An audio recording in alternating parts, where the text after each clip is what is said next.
ఇంతవరకు ఆలోచించండి, మీ కష్టార్జితం ఎవరు అనుభవిస్తున్నారు? మీ కష్టార్జితం ఎవరు అనుభవిస్తున్నారు? మీ కష్టార్జితం ఎవరు పాలవుతుంది?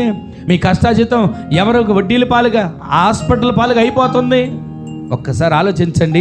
వాగ్దానం మీద చేయి పెట్టుకుని వెళ్ళండి. మీరు వంచడం మొదలు పెడితే, వంగడం మొదలు పెడితే, మోకరించడం మొదలు పెడితే, మొర్ర పెట్టడం మొదలు పెడితే, విజ్ఞాపన చేయడం మొదలు పెడితే, రోధించడం మొదలు పెడితే, కన్నీరు కార్చడం మొదలు పెడితే, నీ కష్టార్జితాన్ని ప్రభు ఆశీర్వదించబోతున్నాడు. ఆమేన్ చెప్పండి. సమృద్ధిని మీ కుటుంబాల ప్రభు దయచేయబోతున్నాడు. ఆమేన్ చెప్పండి. ఈ రోజున ప్రతిరోజు, ప్రతి క్షణం, ప్రతిదినం మీరు ప్రతి క్షణం దేవుని మీద ఆధారపడగలిగితే బైబిల్ సెలవిస్తుంది, నీ చేతుల కష్టార్జితం నీవు అనుభవిస్తావు. మనం కష్టపడుతున్నప్పుడు, మనం శ్రమ పడుతున్నప్పుడు దాని మీదకి దేవుని ఆశీర్వాదం దిగివచ్చును గాక. నీవు కష్టపడిన ప్రతి ఒక్క రూపాయిని నా ప్రభు ఆశీర్వదించి నూరంతల దీవెన మీ కుటుంబాలకు దయచేయను గాక. ప్రతిరోజు అన్నిటి మీద యేసు రక్త ప్రోక్షణ చెల్లించుకోవాలండి. ఆరోగ్యం మీద, మన దేహం మీద, మన చూపు మీద, మన మాట మీద, మన వినికిడి మీద, మన కష్టార్జితం మీద, మన బలము మీద, మనం సంపాదించిన పైకం మీద కూడా ఆయన రక్తం ప్రోక్షించబడితే అది వృధాగా ఖర్చు కాకుండా మీ కుటుంబాలకు అవసరాలు తీర్చేటట్లుగా ప్రభు కార్యాన్ని జరిగించును గాక. కష్టపడి శ్రమ పడితే వచ్చిన దీవెన వేరేగా ఉంటుంది. ఎలా ఉంటుందో చెప్పనా?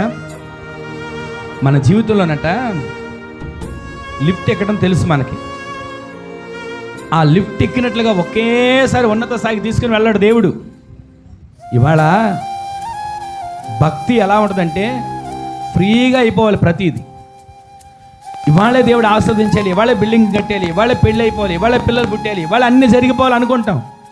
మన భక్తి ఉచితంగా ఊరికి లిఫ్ట్లో కష్టపడకుండా వెళ్ళిపోయినట్టుగా ఉండదంట.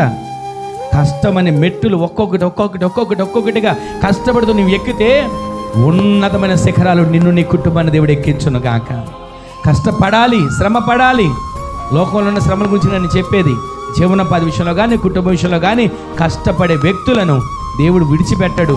ఉన్నతమైన స్థానంలో నా ప్రభు కూర్చొని గాక. ఈరోజు నీ మాటలు వింటున్న ప్రతి ఒక్క క్షణం, ప్రతి ఒక్క రోజు, ప్రతి మెట్టు ఎక్కే విలువ మనకు తెలియాలి. ప్రతి వేసే అడుగు విలువ మనకు తెలియాలి. ప్రతి కష్టం విలువ మనకు తెలియాలి. పిల్లలకు కూడా మన కష్టం విలువ నేర్పించాలి. అయ్యా, ఇదిగో ఇంత కష్టపడితే మన కుటుంబం పోషించబడుతుంది, ఇంత కష్టపడితే ఈ స్థాయికి వచ్చాం, ఇంత కష్టపడితే ఇలా బ్రతుకుతున్నాం, మన పిల్లలకి మనం తెలియచేయాలి.